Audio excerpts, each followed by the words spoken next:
of flesh and blood.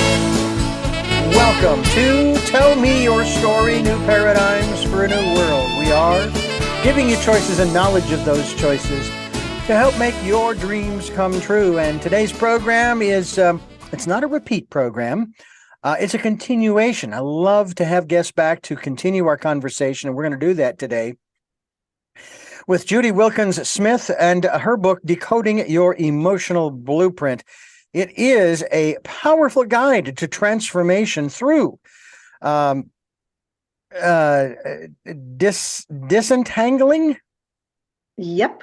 Okay, welcome back. Disentangling multi-generational patterns. It's great to have you back again. It is great to be back. I know that in our conversation earlier, when we talked in our last interview, we talked about a lot of different things, but one of the things that I don't recall if we touched on this or not, and that has to do with the whole aspect of, you talk about multi-generational stuff. Is a lot of this stuff locked in our DNA? Or are we talking about something separate from this aspect in terms of the quote unquote decoding your emotional blueprint? So it works a little like this. You've got your physical DNA, which we all know and understand. We may not know exactly how it works, but we know it's there. So we know you've got red hair because great uncle who's it had red hair too. But what we don't know as much about is our emotional DNA. So that's your inherited patterns of thoughts, feelings, and actions. Now, your question was, does this affect your DNA? Yes, it does. And what happens is, if you have an event that affects you enough, significantly, it can create an imprint on the system. So your physical DNA is primed and ready to go. The imprint will either fire it or unwire it.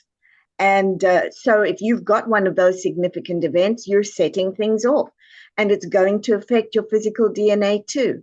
And there are great studies about that. The Great Dutch Hunger Winter, more recently 9/11, the Holocaust, where you can actually see physical aspects emerging.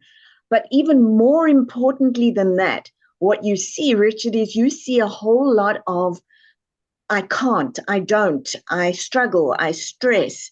And very often it's not your struggle, it's not your stress, it's not your can't, and it's not your won't.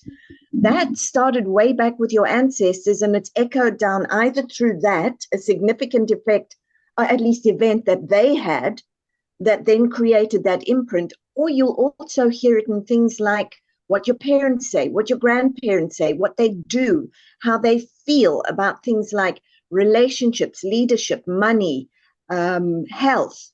Anything in your life, it's very unlikely that you're just doing it in a vacuum. You're usually either responding to something that's happened, or you're agreeing quite unconsciously to repeat it in the system. And so we think we're victims, and we really are not. We're pretty powerful if we stop to look. How did you get interested in this? Because this seems like a full-time job, so to speak, in terms of not only the research aspect of it, but then sharing this with individuals to help them to get beyond the blocks that have kind of held them in check, so to speak, from finding, let alone fulfilling their life's purpose. Right. Yeah, it's a full-time job. I actually have two full-time jobs. So one is I'm a systemic executive coach, which means I use all of this and I coach top executives around the world. But the other piece, of course, is teaching people to facilitate it, and then having live events so that I can work with individuals. And I got into it because my father was killed here in Texas. And it was a case of either we write books or I'm going to go crazy. So I decided writing books would be good. Met someone who was doing this work, and they said, come study the work and I'll help you with the book. So I went and studied the work, got zero help with the book, may I mention. But then found out, much to my surprise, that the origins of the work were actually in South Africa, which is where I come from. And even stranger, they originate in the Zulu tribe. And when I left the healthcare arena back in South Africa. The person who gave my farewell was a Zulu gentleman, and he said to me, you know, you may be leaving us, but you'll find ways to represent us in the world. And I laughed. And now I do it every day. Well, I will tell you that all of this is fascinating to me, especially when it comes to the whole aspect of trying to raise one's consciousness, trying to be a better person. I wrote a song, and then basically it's, I'm a good man doing the best I can. Well, we're all in that same category, not men, but all of us human beings, some of us more consciously, I should say, than others. But, you and I, we're doing the best we can with what we've got. My parents did the best they could with what they had when they raised us, as well as living their lives. And so it seems to me like this information is rather crucial and critical in terms of one wanting to not only better themselves, but also helping others to do the same thing. Decoding the emotional DNA that you've inherited from your family system to finally understand, break free, and create a relationship that you deserve. I have to wonder, when you talk about this in the context of relationships, obviously, usually that requires at least two individuals. But it seems to me that the most important relationship that one needs to develop is the one with self. What are your thoughts on that in terms of this particular work? Absolutely. So, couple of things to say about that. Yes, to the relationship with self, and no, a relationship actually doesn't always require two. Often people will say to me, yeah, but my mother may not want to have a relationship with me. Your relationship with your mother has absolutely nothing to do with her relationship with you. So the minute you begin swinging things around, she can't relate the same way anymore. So that's the one piece. The other important piece is, you touched on this earlier, we're doing the best we can. There's an addendum to that. We're doing the best we can with what we know. You know those things where you'll have a dot here and a dot here and a dot here, and you take a little bit of water and suddenly it connects. And then you put another drop here and it connects. I think this work is a lot like that, because you're suddenly able to hear, see, touch, walk in, because I do it in 3D, walk in those family patterns and see what's happening and hear what's happening and really get it from a different point of view. Now, all of a sudden, you're seeing things and making connections, and you're having insights that you would never have had, because it's all locked up here. But when you start to incorporate multiple senses and you start to explore family systems, suddenly there's this whole world, and you're literally making the unconscious conscious and the invisible visible. We are talking with Judy Wilkins Smith. Judy Wilkins-Smith.com is the website. And of course, her latest work is Decoding the Emotional DNA, decoding your emotional DNA. We're going to talk more about that as we continue here on Tell Me Your Story. I'm Richard Dugan, your host, and Judy Wilkins Smith is my guest. We're talking about the work that she has been doing in this particular area as we continue to talk about this fascinating aspect of decoding the stuff that has made us who we are. I'm going to share a personal note real quick here, Judy, and that has to do with my father. Now, for many of our listeners, they already know this. My father passed away on the 1st of March of this year. Now, the reason why that's significant is because on the 10th of March, I flew back to Phoenix for his memorial.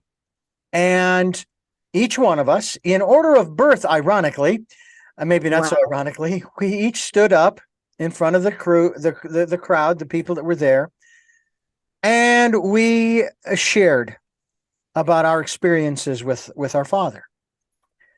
And what was so fascinating was the insights, first of all, some that I wasn't even aware of, but that the conclusion that all of us came to in not necessarily so many words, and I kind of verbalized it this way. I was actually second, but then I had, three other siblings following me, but even they sort of mirrored this. And basically what they said and what I said was, Dad, we would not be the individuals that we are if it hadn't been for you. Now, my father, I love him dearly, had the attitude and shared it with me. He did not think that he really had that much of an impact on our upbringing, that it was all my mother. And taking nothing away from my mother, the things that we shared about my dad that we experienced, obviously he had an impact on us. I quote my dad all the time. I can say, he didn't like it when I would refer to him as a wise man, but he had some good wise sayings, eat, drink, and be merry in moderation, because nobody gets out of this world alive. Now that's an old saying going way back, but still. When we have these kinds of experiences where people get together and they start talking about an individual, and not in a gossipy way by any means, but sure, like in the situation of, say, a memorial like this, and people are sharing even though they're different experiences, they're similar in their undercurrent, in terms of the kindness, the honesty. Now, there were things about my dad that were shared by the others that I don't know if I necessarily took it for granted. I knew that my dad was honest. I knew that he was a kind man. I knew that he doted on my mother. I mean, you talk about chivalry. My dad would open car doors for my mom and other doors. And I was always trying to surprise her with different things, especially on special occasions, and on and on and on and on. And when you look at pictures of the two of them looking at each other, I mean, you can see the connection. They almost made it to 66 years of marriage. But when you have siblings, in this case, talking about their parent in this context, would you say that we're all lying in one sense, because all we're talking about is all the good stuff, all those great memories? My dad was who he was. He was a man who struggled with the same kinds of emotions that I do, that you do, and so forth. And he would get angry, but never violently angry. You knew when he was angry. We got spanked. We got paddled on occasion when we were younger, but he and my mother let us really grow up to try to learn who we were. And if we wanted help, they'd be there. They would never step in when we didn't want them to. I love that you say that. And no, it's not that you're lying. Your experience is, Dad was good for me. What you've done is, in this work, we know that there are two ways to bond to a parent: overtly and covertly. If you can overtly bond to a parent and you take what is good, it grows in you. It means you can add to it. When you cannot take what is in a parent, the soul still wants to bond. So it'll find something to bond to. And often that is the painful aspect. And then you'll see people suddenly become my father who drinks, suddenly become my mother who screams. You've chosen the overt, which is, my dad had lots of really, really good things. Now, that kind of grows the soul, and you can pass that on to the next generation. Mm-hmm. So we have two sets of patterns. We have limiting patterns and liberating patterns. You want to add to the liberating ones, and you want to just have a look at the limiting ones to see the gift they're giving that you're missing, and then turn those into something positive. Because there is no such thing as being completely stuck or a train wreck. Every single one of those is simply a doorway that's opening, and it's got the seeds of success if you look for them. We are talking with our very special guest for the second time here on this program, Judy Wilkins Smith, in regards to Decoding Your Emotional Blueprint, a powerful guide to transformation through. I'm curious why you chose disentangling instead of untangling multi-generational patterns. I don't know. it just, there's so much togetherness. It could be untangling. I think it just read better for me as disentangling. Well, it's a mouthful to say the very least, but it's all very important, and we hope that you folks will stay tuned to tell me your story. I'm Richard Dugan, your host, and this is a really fun program that we're here to learn, obviously. What about some other aspects of this work? Now, we talked about DNA, but we also are dealing with a lot of traumas that we may have received or been a part of, or I should say experienced as we were growing up. I can't think of any huge ones. I wouldn't consider the death of my grandmother on my mother's side to be a trauma. It was sad. Matter of fact, I was almost asked to leave the church because I was so upset. I've had other relatives and friends pass away. A dear friend who lived across the street lost the lease on the house he was in. We said, "Hey, move in with us." And he passed away in our home, all of these kinds of things. And I remember it was actually the day after his passing. We were exhausted, so we were in bed sleeping. I woke up and I couldn't believe how angry I was. I had never experienced anger of that level. You know, how dare he leave? There was so much more I wanted to learn from him, and so on and so forth. How do we get beyond some of this stuff? I mean, I know that there's this technique, medical technique called CRISPR, which helps to get rid of certain diseases. I think one of the first ones they got rid of was sickle cell anemia. Right. Supposedly very painful condition, specifically for African Americans. But of course, I then take a sidebar and say, well, okay, I get that, but what unintended consequences have you generated? You've removed that. Okay, but now there's a vacuum. What's going to fill it? You know, that kind of thing. Love that you said the vacuum, because yes, a vacuum doesn't like that. But I want to get back to your anger, because that fascinates me. Because if you think about it, it's a disproportionate reaction to something you don't understand. You don't know why you have it, but there it is. Now, that's where I go looking, because a disproportionate reaction to anything in your life is telling you, hold on, A, this may not belong to you. It's probably multi-generational because it's so big. And B, it's looking to get your attention. So my question would be, when you had that, how dare he leave so early? I had so much I wanted to learn from him. Who else in the family left early and the children couldn't learn from them? Well, I would actually say that it would have been my grandmother on my mother's side. I was just a kid. But I will say the experience of her passing was what was very unique. She was with us. It was Thanksgiving. Thanksgiving evening, they showed her favorite movie, which she took us to see in a theater in the small town of Florence, Arizona, when we would stay over there during the summers. We'd go over for 2 weeks.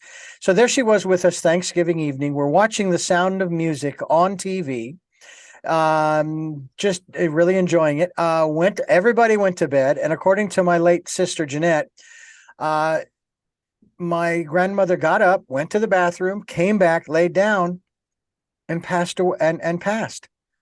And my parents did not keep us out of the room. They did not tell us, "Oh no, you kids go back to your bedrooms" and so forth. Right.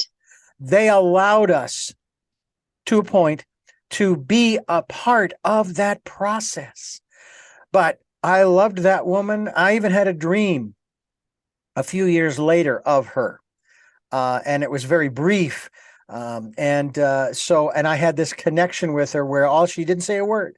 She looked at me, she gave me a hug as to say, everything's okay. So I would probably say that is probably the one that I could tie to. I can't think of any other experiences where someone... I love that. And it may not even have been you, by the way. Sometimes we have what we call a double shift. A shift in object and a shift in subject. So it's not really you who has the anger, and it's not really the person who passed who's caused it. It may be that one of your ancestors lost a parent or a sibling or someone too early, and there was a great anger about it, but it was not expressed or not shared or not resolved. And so that vacuum you're talking about, so we don't express it and we create a hole. And if you have 5 rows of cards, if you pull one from the top row, the automatic idea is fill that one. But now you've got a gap here and a gap here, and it echoes all the way down until you put that card back in its place and everything can find where it belongs. And you're basically referring to the DNA, that information that's passed on from generation to generation. Exactly. You know, it's interesting that you put it that way, because I happen to lean towards reincarnation as a valid philosophy. And yet I was reading this wonderful book that was written, turns out I had the dates wrong. It was actually written in the early 19-teens, early part of the 20th century, by a gentleman by the name of James Banner, called The Impersonal Life, where it's kind of like, and he channeled this book, and it's like God talking to you. And one of the chapters has to do with reincarnation, saying, you think that when you do past life regression, that you are connecting with lives that you've lived in the past. But I tell you that you are connecting with my other manifestations in what you perceive of as your past. And I got to thinking about that, and then thinking about, okay, well, what would be the purpose of a past life regression and doing all of that stuff? Well, the purpose is to learn.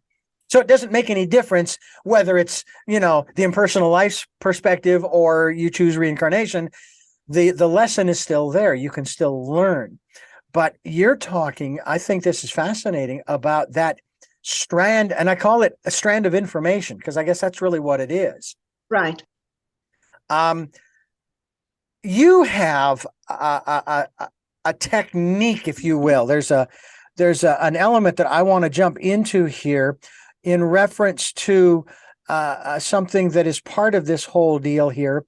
But I want to let our listeners know, first of all, we're talking with Judy Wilkins Smith. She's a world-renowned systemic work and a constellations expert, author, and motivational speaker.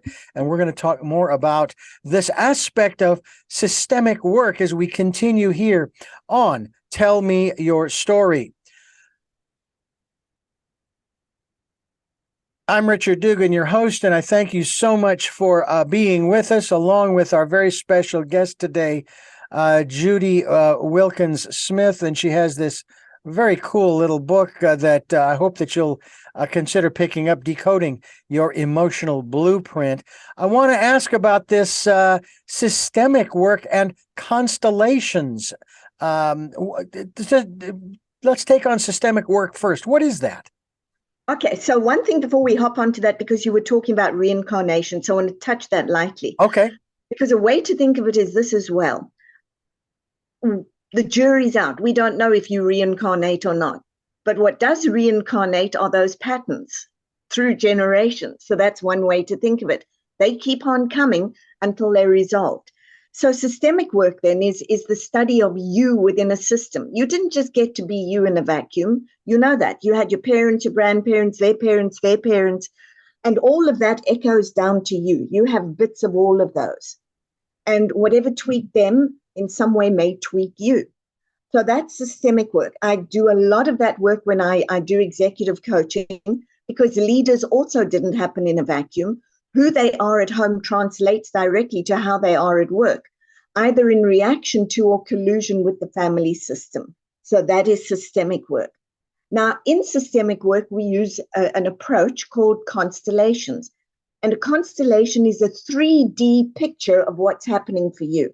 So if you were to come to a live event and you were sitting in one of these big groups and you decide you want to do a piece of work, you'd come and sit next to me and we'd start taking a bit of a history, and I'd say to you, what is it that you want to work with?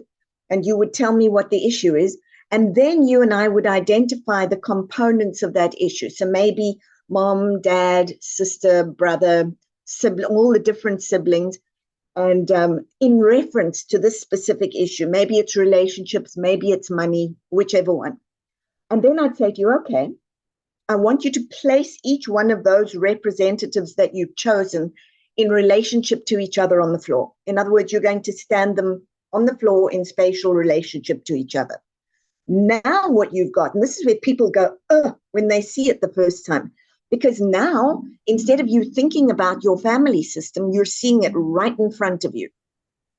And it jolts people because for the first time, you're actually able to see what happens in your system. Maybe dad's facing away, mom's close, the kids are around mom, but dad's looking over there. And so my question would be, dad's really far away from the family. What's going on? Well, you know, he never really came back from the war. He's kind of lost. So I would put another representative in front of dad and to represent war or those who'd fallen. And you'll actually watch those two starting to move or engage. And then over here, I'll ask questions. Hey, I notice your mom's really close to your sister. Oh boy, they're so alike, it's ridiculous. And what about you and mom? Well, I'm kind of between mom and dad. Why? Were you the super glue? Yeah, I kind of, you know, I was the one who kind of held things together. So you're looking at it and you're seeing your story unfold. Now, let's suppose it's, I really struggle with money. Okay, so what I would say to you is, when did that begin? What was happening in your life at the time? What did you make it mean about you? What did you make it mean about others? What is your relationship with money? And what do you say about it? And then we've got the whole family standing, and I'll put a representative in for money. Now, the neat thing about systems is that we do this all the time, but we don't know. You might go into a crowded room and look at somebody and go, ooh, I'm not going to him. He looks awfully cross and angry. So you move away. Or you look at someone else and you go, gosh, they look nice, and you move closer. The other thing to know is if you're watching something like American Idol or The Voice or any one of those, you see somebody suddenly hit their stride and you get goosebumps. Mm-hmm. What you're doing in each of those situations is you're very accurately sensing into their systems. So we put the representative for money down, and then the representative may start to move. And I say, that's interesting. Money's standing right next to mom. What's that about? And you might say to me, well, yeah, money's always been an issue for mom. I mean, they had money and great-grandfather lost in the Great Depression. And I'm really fearful of money too. Well, that's who you share your money DNA with. Or money DNA might go and, or money might go and stand right over next to dad with a sort of a strong look. And I said, what's that? Oh, dad's the one for money. The money just flows. So it's telling you very accurately what goes on in your system. So then we look at where you struggle, where that came from, who it belongs to, so we can park it back there. And then we start to reframe and rewire your language, because we know in this work that if you have one new thought, one new feeling, and take one new action, your life can't be the same anymore, no matter what area it is. So now you're rewiring the brain. And the minute you rewire the brain, it begins to rewire the body too. And now, instead of reliving ancient history, which is what we do a large percentage of the time, you're fully present and you're creating a completely different future. Now we've got a game. Wow. Wow. That is astounding, what you just described. So some of these other modalities that people promote to work through some of these, they like to refer, many of them like to refer to the traumas in our lives. Yes. Yeah. We need to get through them, we need to get past them, but the key though is literally to go through them. You can't go around them. No, you cannot go around them. Yeah. You do want to go through them, but it also doesn't have to be a traumatic process. And that's where I say to people, this is a little different. It's from trauma to transformation, and it's not always from trauma. Mm-hmm. Sometimes it's just from being present to transformation. Yeah. I have people who come to me and say, I'm pretty good, but I know there's another level. What do I do to get there? This is a highly transformational modality. Very interesting. Judy Wilkins Smith is our guest here on the program. And of course, we're talking about her book, and we hope that you will avail yourselves of that, as well as avail yourselves of her website, which is Judy Wilkins-Smith.com. Again, we will be linked to her website. Again, the book is Decoding the Your Emotional DNA. We hope that you will get a copy of that book by going to that website. And as I also said, we will be linked to that website as well. As we continue here on Tell Me Your Story, I'm Richard Dugan, and I thank you so much for being with us here on the program today as we continue to talk with Judy Wilkins-Smith and discuss this whole area. This is really fascinating stuff. Is the science behind this, because we have been having some problems in this country with believing science and whether or not it's true or not. And what I find fascinating is how we don't believe your science, but our science says this.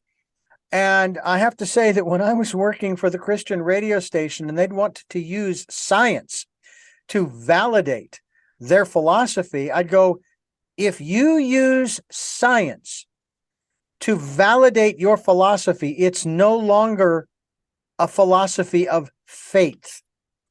It's no longer faith if you're using science to justify it, which is another element in and of itself. My personal perspective is, you know what? I don't have to justify myself and my beliefs, my philosophies to anybody. You may or may not like my philosophy. But here's the kicker from my perspective, Judy. My philosophy today is not necessarily my philosophy of tomorrow, because I am continuing to grow and learn and experience.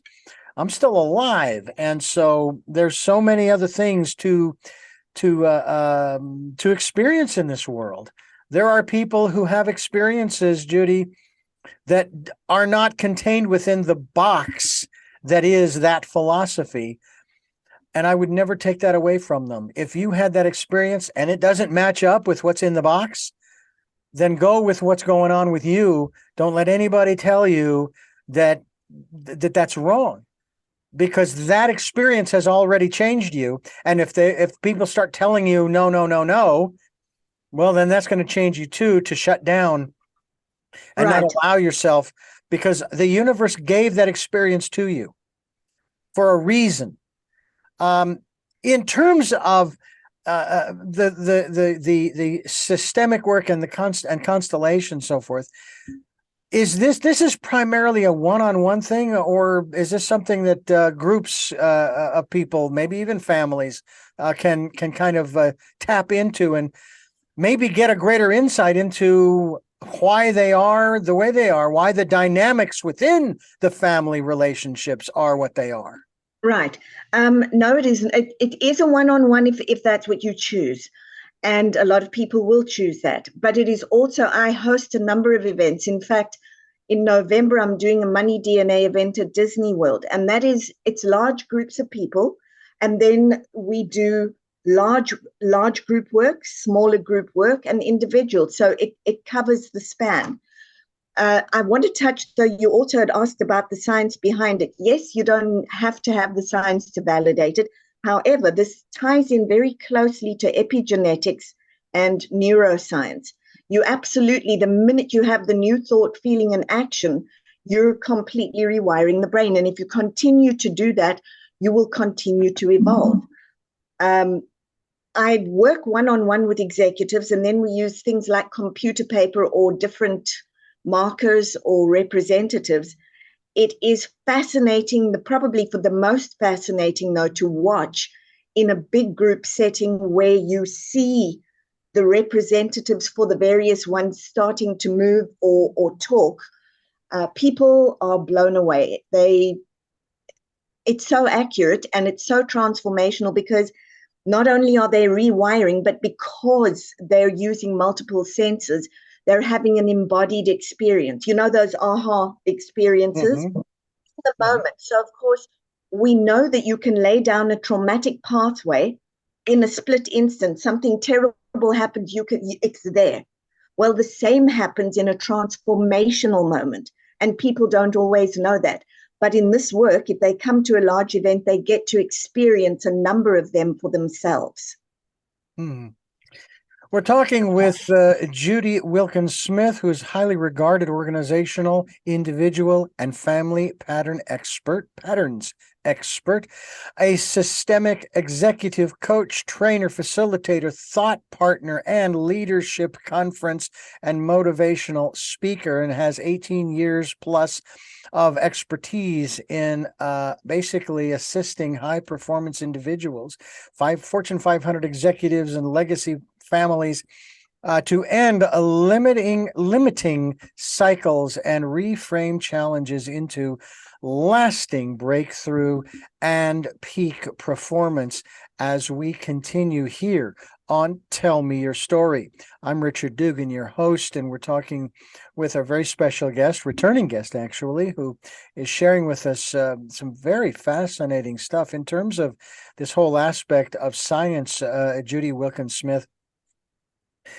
There are those who will sometimes just accept things. They trust their sixth sense, their still small voice, etc., and they will say, "You know what, Judy?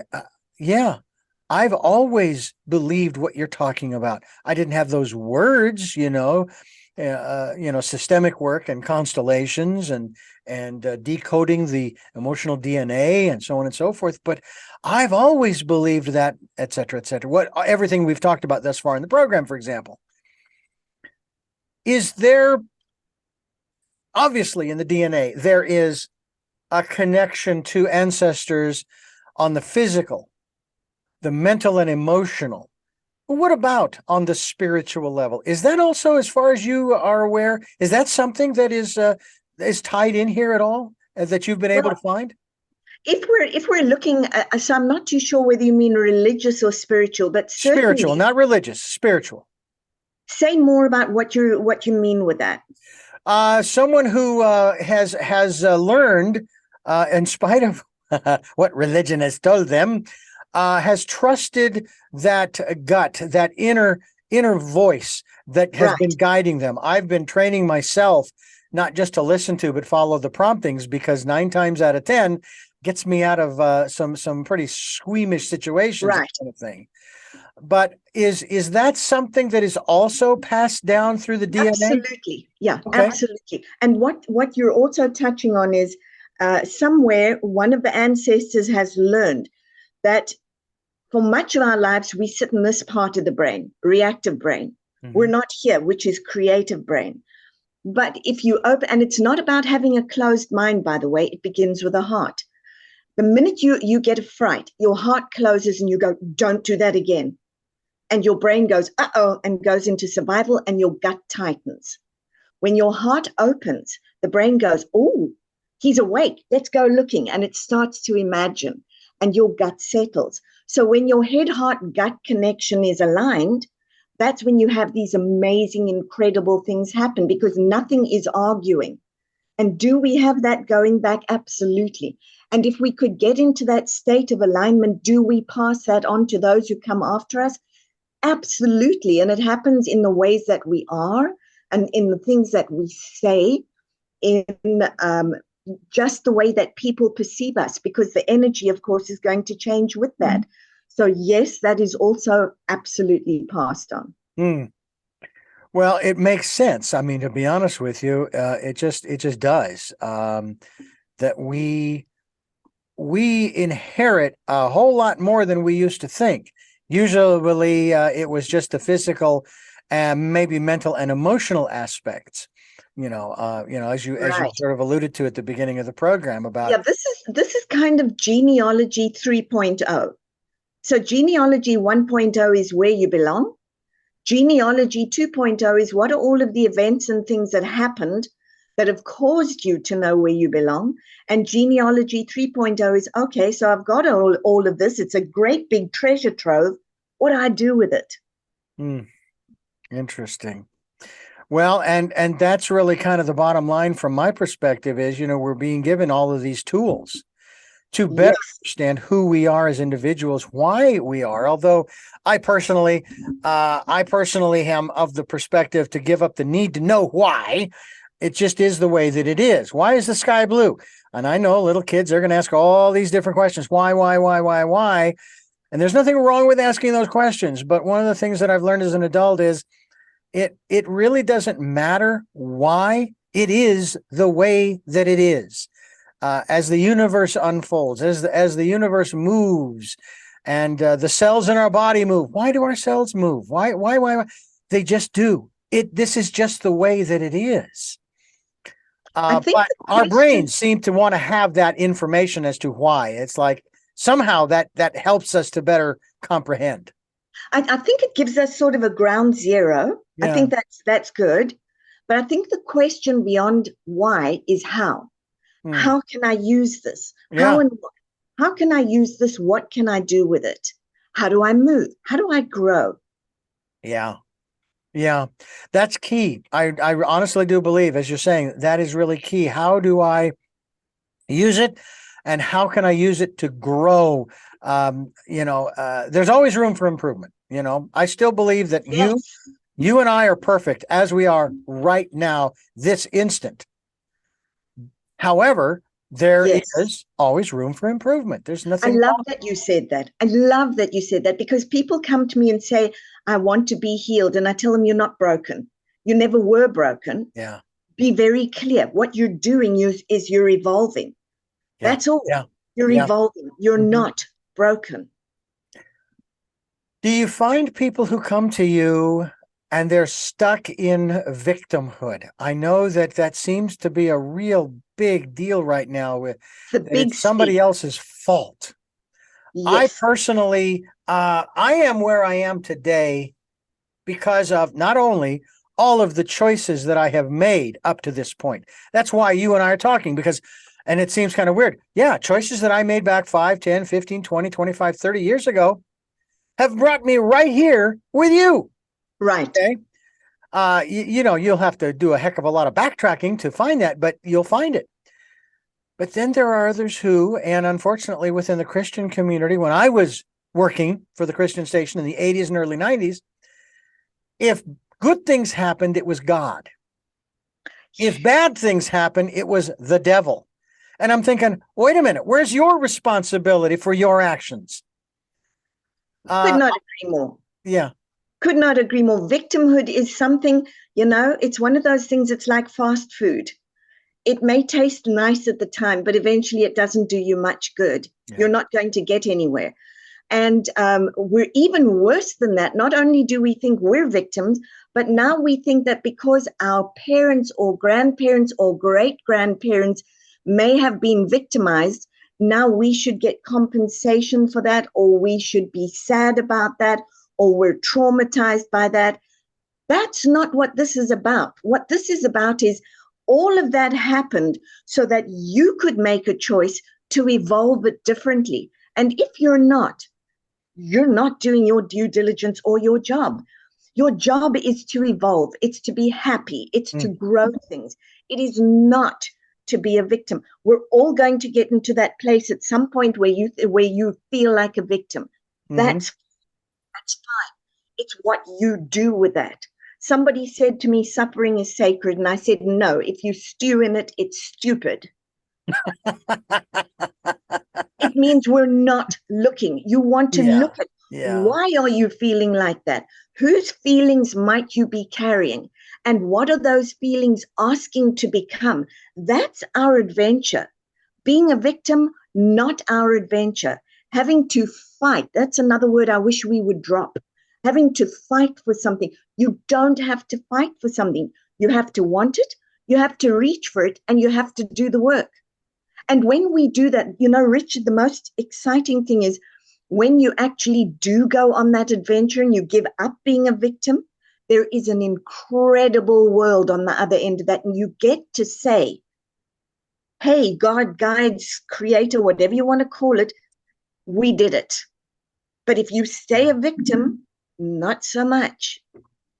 I'm hearing more and more, and I'm glad I'm hearing this, that there are people who, for example, I was watching the Oscars as a point of reference, and I was watching many of the acceptance speeches. And many of the acceptance speeches were, this is not my award. This is our award. The team that created the movie that has given me this award, but it's not mine. It's this group of people and that group of people and that group of people. And they are recognizing that Absolutely. they didn't do it. I certainly am good at what I do. However, it's because of thousands of people over the 43, 44 years that I've been doing this. So I didn't get here on my own. I'm bringing a bunch of people from behind me, you know? And they're pushing you forward, which is the whole point. Yeah. You don't get to stand still, dig your heels in and be a victim. You don't get to do that. Yeah. Yes, it is. It's actually thousands of years worth of people saying, will you please take steps forward? Will you grow the world? Will you grow ideas? Will you open your hearts, your minds, your spirits? Just grow and stop pretending to be small. You are not. It's hard to get through to some people, though. I've noticed I'm having that experience in my own personal life right now, where this person it's just, they refuse to understand and take responsibility for the fact that their life is what it is because of the choices they have made. Doesn't abdicate, again, going back to what I just said about how I'm not here on my own.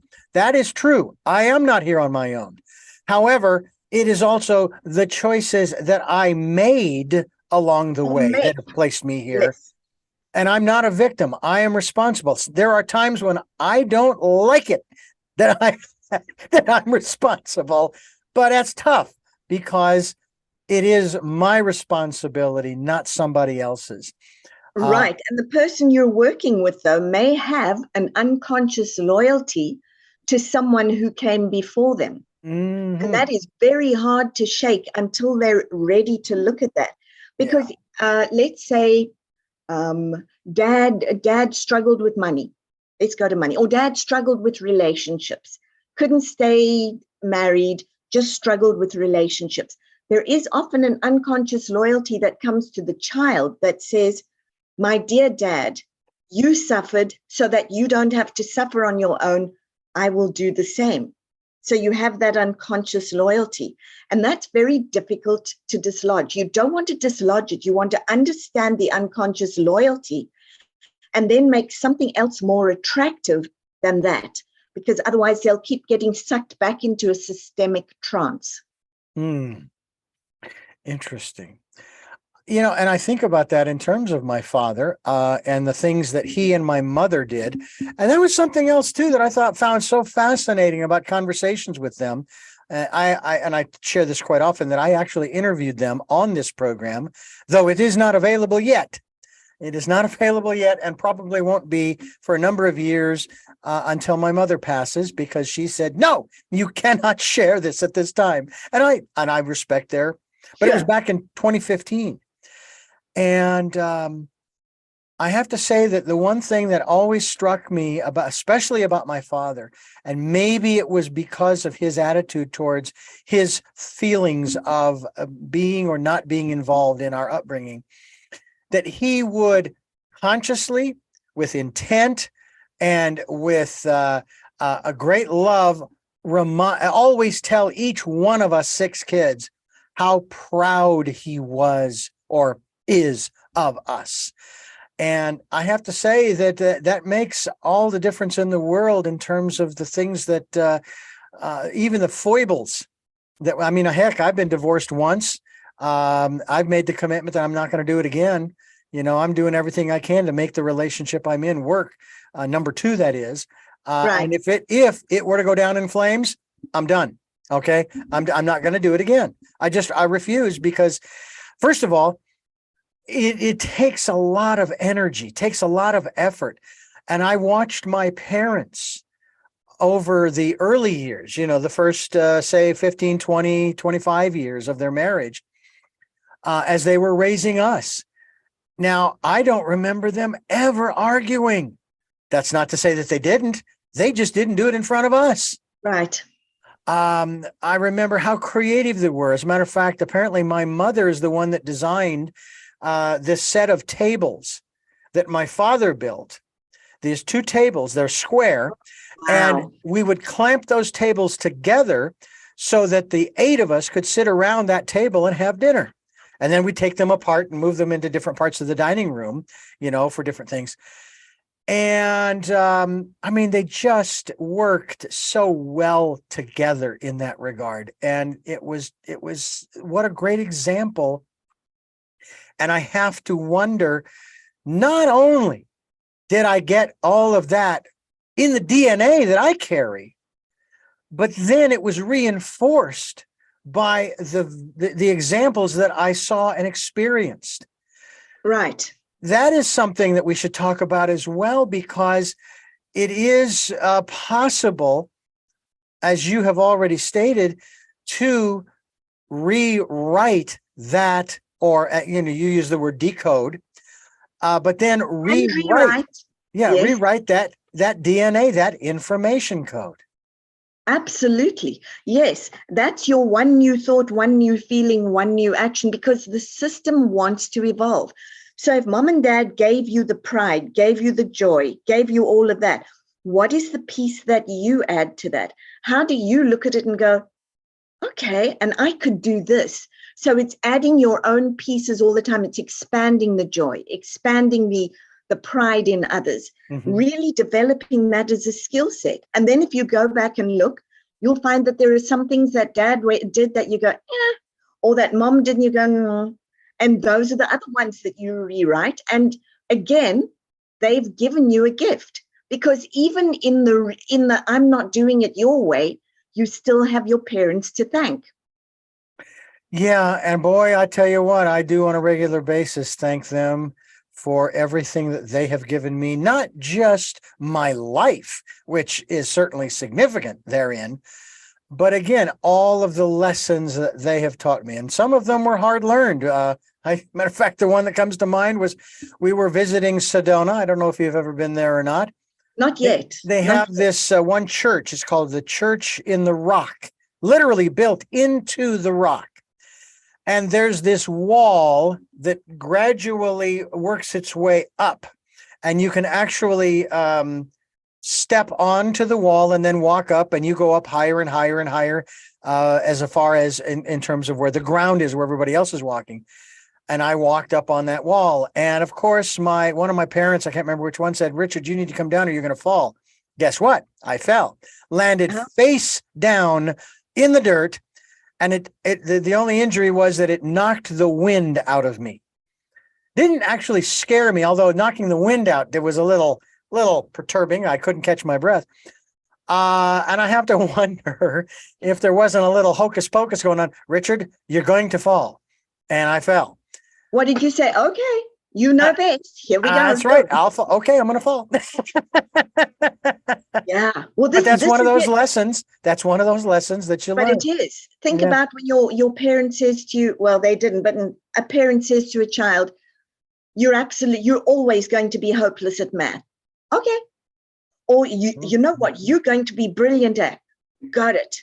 We're actually encoding that all the time. Yeah. Well, it's funny. My father, when I was earning money as a paper boy, there were times, because at the time I loved the breakfast cereal, Captain Crunch. That's the one that tears up the roof of your mouth. Anyway, I remember him saying to me that if I kept eating that stuff, now bear in mind, I like the way he phrased this. If you keep eating that stuff, you're going to turn into a butterball. Now, I never did. Okay. Never did, because of the way he phrased it. He says, if you keep eating that stuff, well, it wasn't that I stopped entirely, but I certainly didn't keep, and I don't today. It's not on my diet. It's not in my my food supply by any means, because I know today there are better, healthier things, especially considering the fact that I am monitoring my blood sugar very closely, only because I was diagnosed with type 2 diabetes a few years back. Don't have it anymore, but I just want to check it from time to time. And I think Right. it's a good thing. Decoding Your Emotional Blueprint, a powerful guide to transformation through disentangling multi-generational patterns. It's published by Sounds True, and you are listening to, yes, you are, Tell Me Your Story. I'm Richard Dugan, your host, and Judy Wilkins Smith, author of this wonderful little book here, which again is entitled Decoding Your Emotional Blueprint. The website is judywilkins-smith.com, which we will be linked to. We want to thank you so much for joining us here on the program, and we will have you back again to continue this conversation, and again to remind people of what we've been talking about and saying, you're not locked in. You are not stuck. I mean, that's really what you're saying is we're not stuck. You're not stuck. You're not stuck. You never were. You're not a train wreck. You're not a train smash. You didn't draw the short stick. You're not useless. It's not going to be that way forever unless you choose it. Right. And yes, for me, it's been an absolute pleasure. I look forward to chapter 3 of our conversation together. It's been fun. Absolutely. Well, as I did the last time, I certainly plan on asking you those 3 questions that I ask all of my guests. But before I do, I want to thank you for listening to and watching Tell Me Your Story, New Paradigms for a New World, as we're giving you choices and knowledge of those choices to help make your dreams come true. We are here on Sundays at 7 a.m. and 7 p.m., Monday mornings, 1 a.m., and Wednesdays at 9 a.m. for our special edition of Tell Me Your Story. And we podcast these programs on SoundCloud, iTunes, TuneIn Radio, Spotify, Stitcher, Player FM, Blueberry, iHeartRadio, Amazon Music, and many other locations, as well as a video on YouTube. Yes, that's right. You can watch these interviews. We hope that you will. We hope you'll subscribe as well as click on the notification so that when I put up a new conversation, you'll be there to listen to it. And also spend time going within and listening to that still small voice during the decade of perfect vision. We hope that you will spend time doing that. And if you can support the work that we are doing financially, we would greatly appreciate that as well.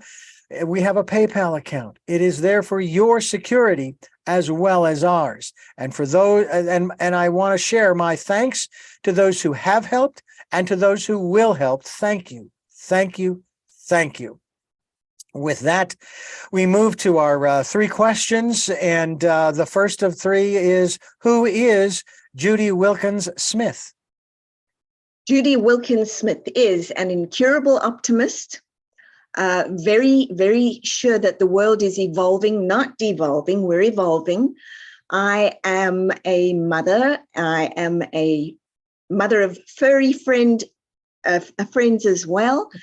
I love Disney and I love life. What is your life's purpose? Definitely, without question, getting people, or not even inviting people to see that they are not limited editions. They're really, really big, and this is an incredible world that's waiting for them to grow it. And finally, what was your best day? Every day. Well, Judy, again, thank you, Judy Wilkins Smith, for joining us here on the program. And as I said, we look forward to having you back again to continue this conversation. These are fascinating. Thank you, Richard. I have had a ball. And I thank you for listening to and watching Tell Me Your Story, New Paradigms for a New World, where we are giving you choices and knowledge of those choices to help make your dreams come true. And until our next broadcast, podcast, videocast, love to Lal. Jeanette, I am listening, and Dad, be happy.